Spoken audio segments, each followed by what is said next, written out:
Hello and welcome to this special program on the significance of groundwater. Imagine you open a water tap in your kitchen and it began pumping air or nothing. A quick fix for the majority of people in urban areas will be to refill their water tanks. But if wells in rural areas begin pumping sand and air, farmers will not be able to water their crops, and food won't reach our markets or dinner tables. A quick fix might be to lower water pumps or dig boreholes, but sooner or later that will start pumping sand and air again as the water table goes further down. Almost all fresh water in the world is groundwater. We use it for drinking, washing, growing food, and for industry, construction, and manufacturing. About 70% of groundwater withdrawn worldwide is used for agriculture. Now, with more than 7.5 billion people on the planet, there is an ever increasing need for water in agricultural production, domestic use purposes, and industrial development. To meet this need, groundwater is already being over extracted, leading to the lowering of water table, of course, in some regions. The impacts of groundwater overexploitation are numerous and often irreversible. Ironically, as opposed to surface water, such as rivers and streams, our lifeline, which is buried deep in the ground, gets less attention. As we mark World Water Day, which this year bears the title Groundwater Making the Invisible Visible, it's my pleasure to introduce two guests to discuss the significance of groundwater. Dr. S.K.Subramanian, scientist and retired group director of the Indian Space Research Organization. And our second guest is Hans Guttman, executive director of ADPC, who has more than 25 years of experience in water related issues across Asia.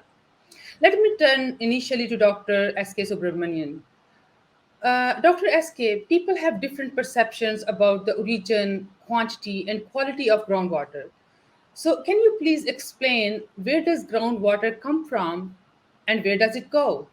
Many people they do not know much about the groundwater aspect, unlike the surface water. Most of the thing it comes from the rainwater, snow melt, surface river water, streams, lakes, and tanks. So the input, rather the the whole water, the source of water is from all these things.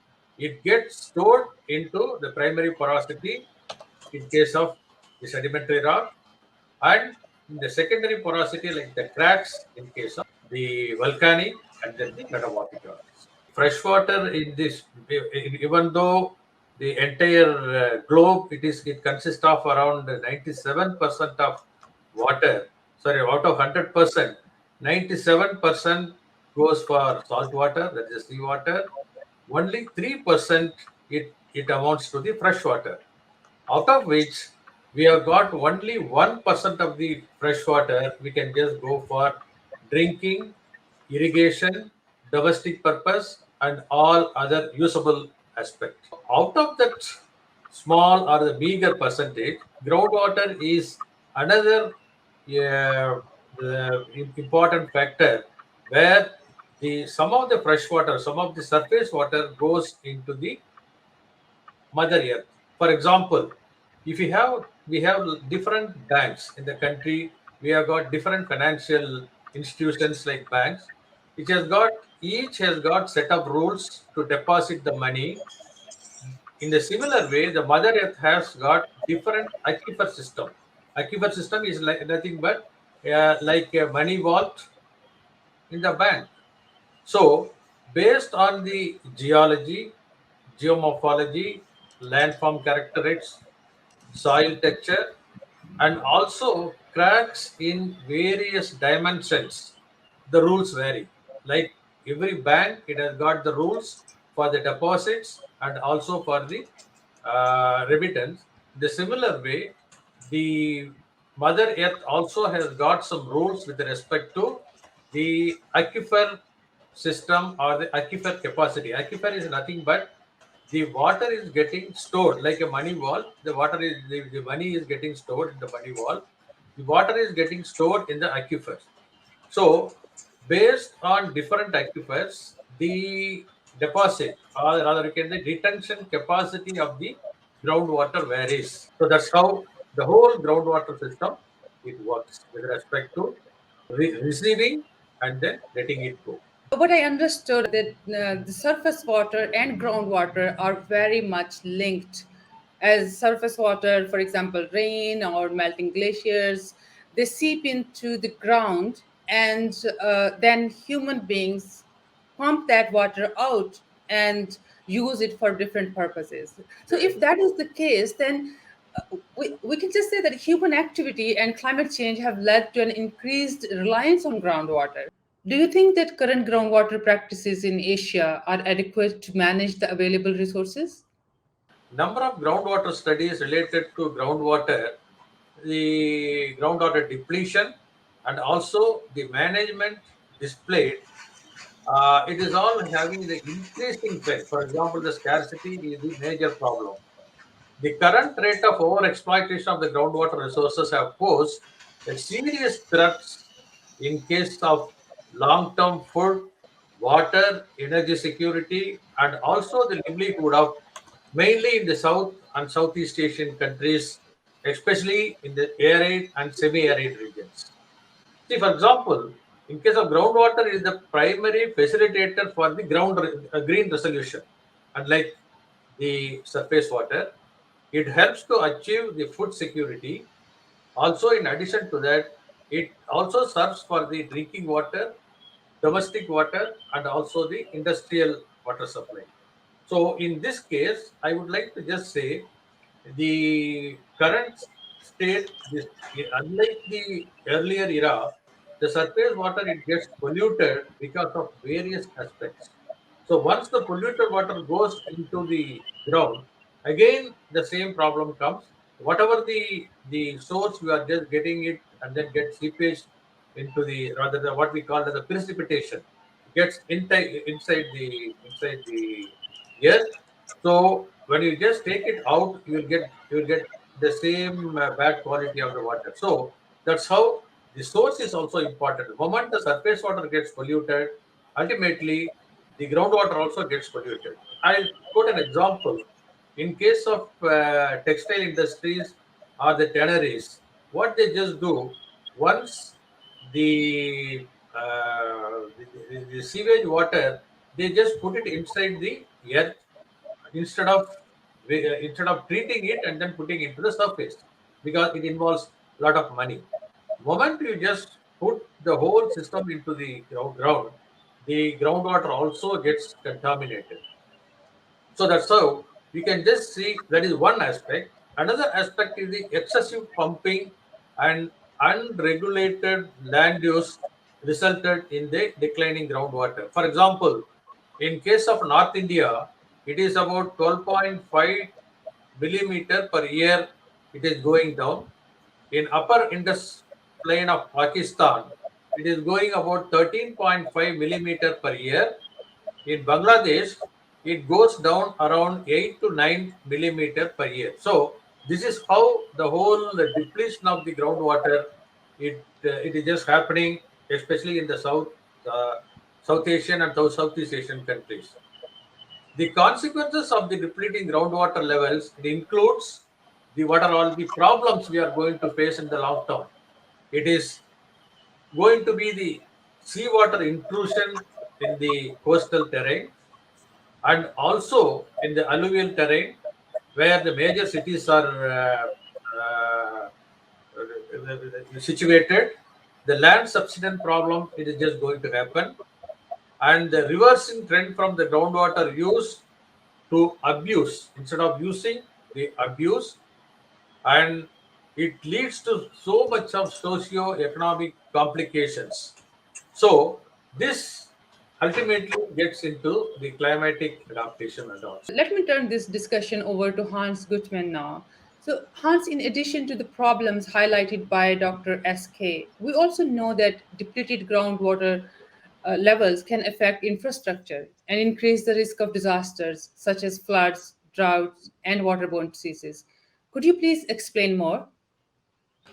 Groundwater withdrawals, usually for domestic and industrial users, often lead to in urban areas subsidence, which affects infrastructure and in places increases the risk of sea level rise. We take cities like Bangkok, Jakarta, and Ho Chi Minh City, for example. They have been subsiding with about 2 to up to 10 centimeters per year, and this has added up to several meters over the past decades. In conjunction with that, sea level rise is moving in the opposite direction and making the cities more vulnerable to flooding and storm surge, and this in turn leads to more frequent and severe disasters. Subsidence due to groundwater withdrawals can affect these urban and also in the peri-urban areas around the cities, and it can affect directly on the infrastructure. The buildings may shift and move, areas around them sink and roads crack, but it can also altering the drainage pattern.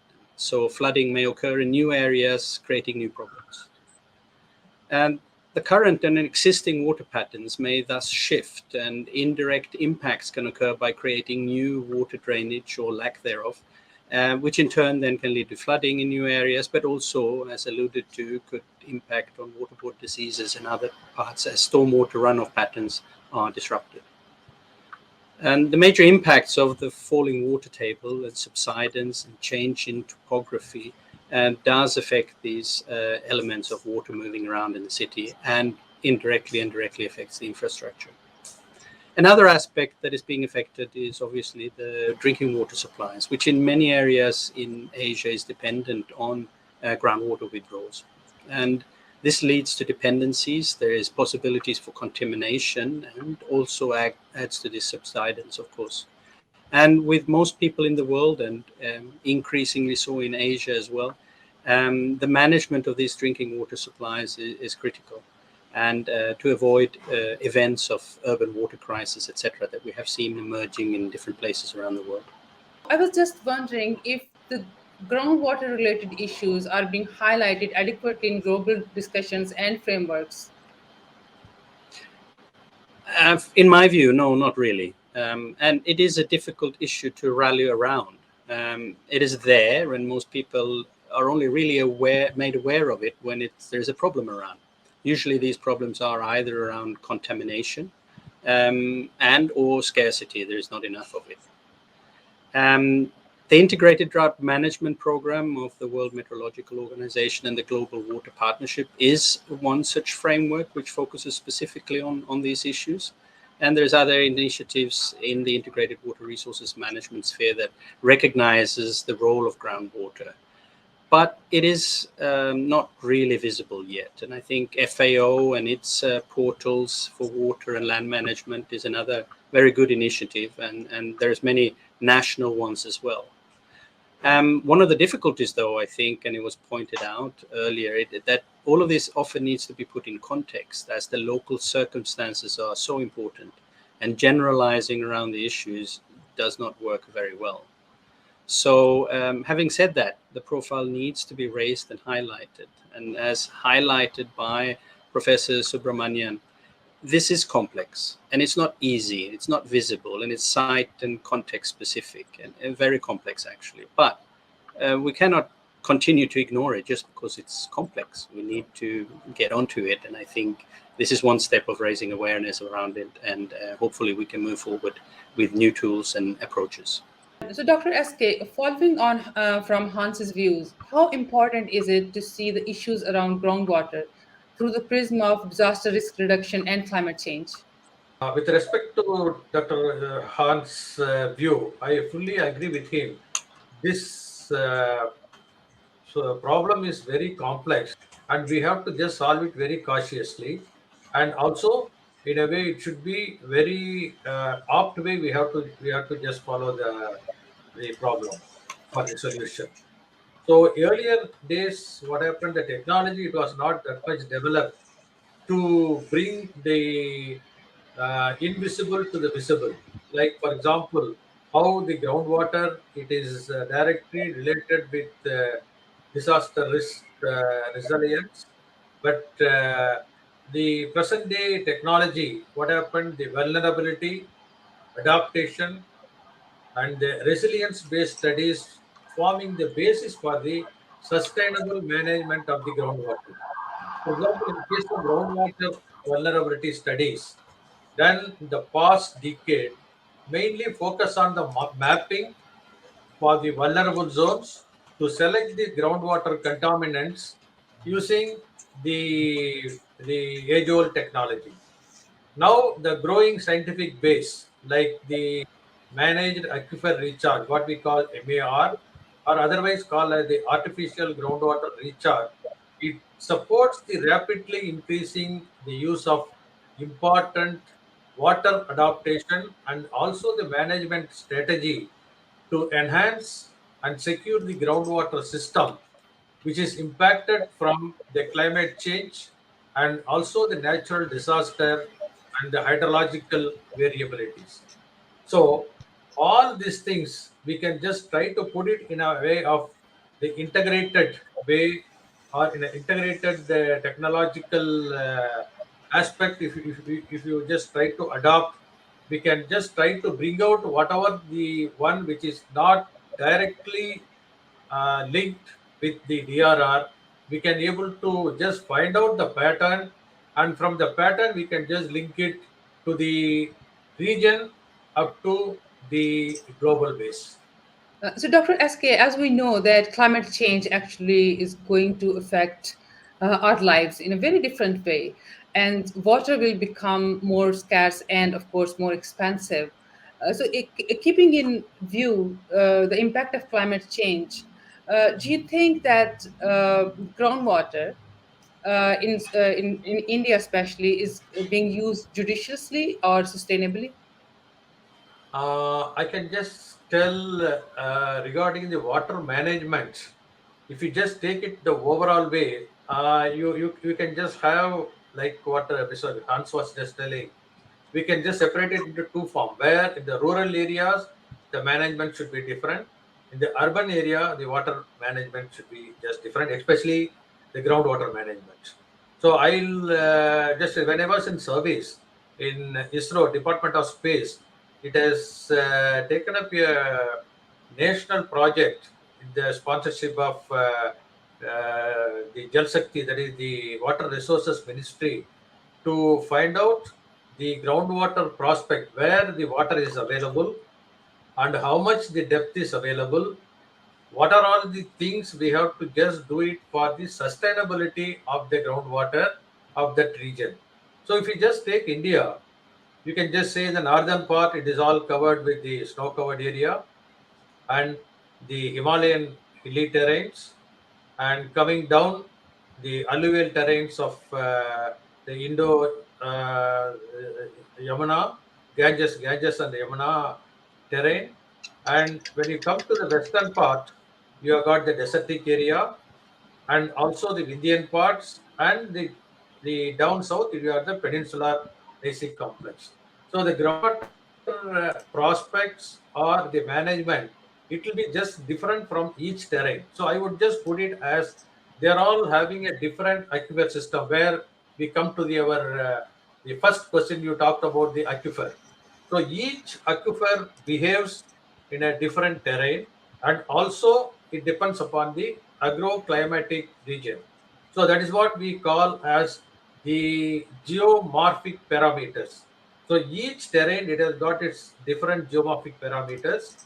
So what ISRO has just done it, apart from geology, geomorphology, and also the hydrological characters of the entire terrain, and if you use it for all these things to find out, it is yes, it is possible to just get all the information through the conventional technology. But of course, it takes hundreds of years to complete the job. Whereas the space technology, especially the remote sensing and GIS, it helped us to map the entire country in 1 is to 50,000 scale. That means we can just say from 1 centimeter on the map to 500 meters on the ground. So that much of resolution, we could able to integrate all the information and come out with the map called the groundwater prospect map for the entire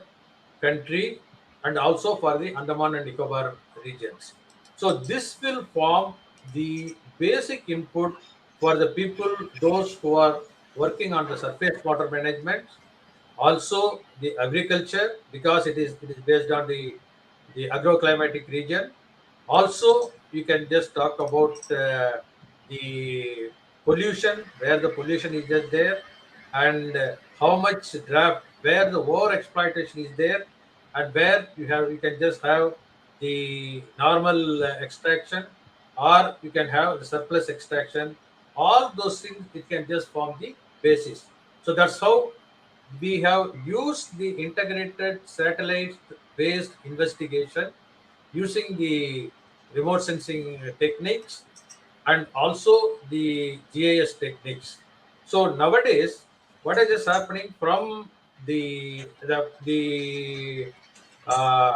top-down approach, from the basic information like this, we can go into the village level, or we can just go into field level also to find out what is the groundwater prospect in that region, how much you have to extract, and what should be the balance you have to just maintain. Everything, it is just possible. When you come to the uh, disaster aspect, see, if you just see the east coast of India, once the fertile agricultural land, now it has been converted into the shrimp culture because of the cash or because of the monetary benefits.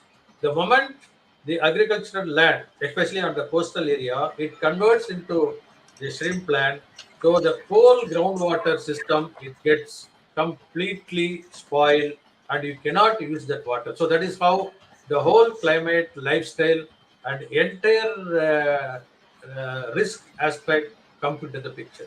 So ultimately, what I want to just say is, you cannot just go, anybody who is just studying on whether it is a risk factor or management factor or whatever it is connected with the climate, everybody has to have the basic information. So this basic information, you can just get it. So what I suggest, it should also be available for the entire Southeast Asia and also the South Asian countries, where you can have the basic information. From that, we can able to just develop as per our requirement, be it with the climate, be it with disaster, and be it with the cropping pattern, land use, etc., etc. How ADPC is supporting countries in Asia in addressing increased water scarcity and drought. Does managing groundwater resources play a role in this? Oh yes, I mean groundwater is playing an important role in resilience building and disaster risk reduction. And although ADPC, we don't have a specific strategy for groundwater management, there are a number of agencies who do have these strategies and approaches, such as the International Water Management Institute, the National Drought Mitigation Center, out of University of Nebraska, FAO, and others. And we work with these agencies and support initiatives, such as the Integrated Drought Management Program I mentioned earlier. And ADPC has engagement in addressing drought and specifically for sustainable groundwater use in irrigation or building resilience to climate change in for example, in Pakistan. And there in Pakistan, groundwater is a major source for irrigation. It's the third largest user of groundwater for irrigation in the world, if I recall correctly. And it's also an important part of the freshwater ecosystem, supporting base flows in river systems, etc. In addition, as groundwater in many cases is a highly reliable source for irrigation, at least initially when starting off, it is a significant water source for crops. And the significance of groundwater in planning and management of water resources is very significant. But as we touched upon before, there are geographic specificities. Like in many areas, the groundwater in many parts of the Indus basin is saline, and it is the seepage from these conveyors canals of surface water and irrigation networks which has further enhanced and developed a freshwater layer of varying thickness that overlies this deeper saline groundwater, which is used. And again here, there's a complexity that it's thicker in certain areas, closer to the recharging sources and thinner in other areas.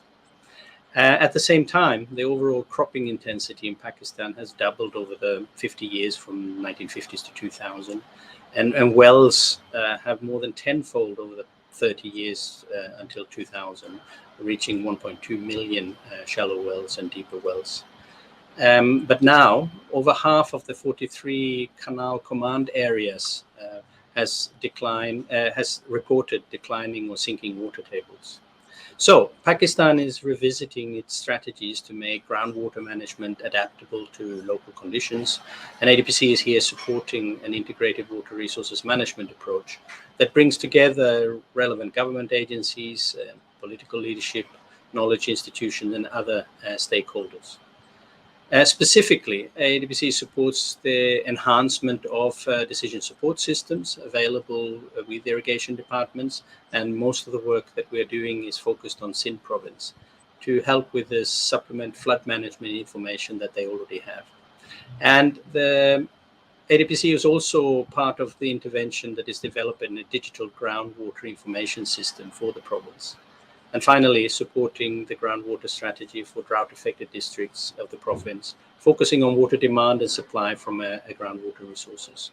So this is one example of the work we are doing. We're also following through, as was mentioned earlier, by the new tools that are being made available by remote sensing and complex systems of processing large amounts of data. May we conclude this discussion with a key message from both of you. Dr. SK first. So these solutions need support in order to upscale, and also it will be useful at the national level. When you just talk about national, of course, I can just say, since you are all taking care of the Southeast Asia and then South Asia, you should just bring it into that level for the information system. And in case of India, you have got all the groundwater and also the surface water information systems. You have got open domain. It is just available. It is called India WARIS, WRIS, and also in the Bhuvan. And this data would form the base level information for the policymakers, planners, and also the executors working in the groundwater domain. Personally, I feel the Ridge Valley concept of managing groundwater through watershed approach is more sustainable, and this will control the surface runoff, soil erosion, and land subduction, and also the flash flooding. And Hans Guttman, how would you summarize your thoughts on the role of groundwater in DRR and climate resilience in Asia and the Pacific? It is a significant, important part.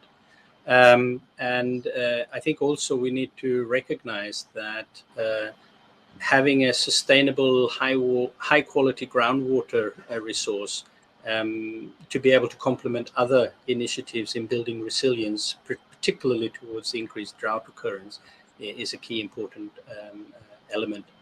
And effective enhanced groundwater and aquifer recharge systems need to be run in parallel with other modifications to different river basins and remain a key part in IWRM approaches to the water management.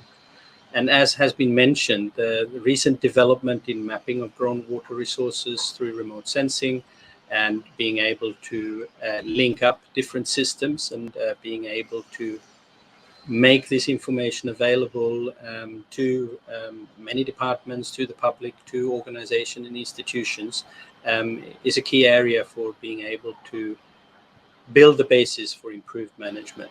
And I think here we are talking about a game changer to a certain extent, in that the remote sensing information processed by local information can really make these systems effective. So from ADPC side, I think we are certainly looking to see how this is an important element in dealing with climate resilience building. I would like to thank our guests today for their extremely informative contributions. Goodbye for now.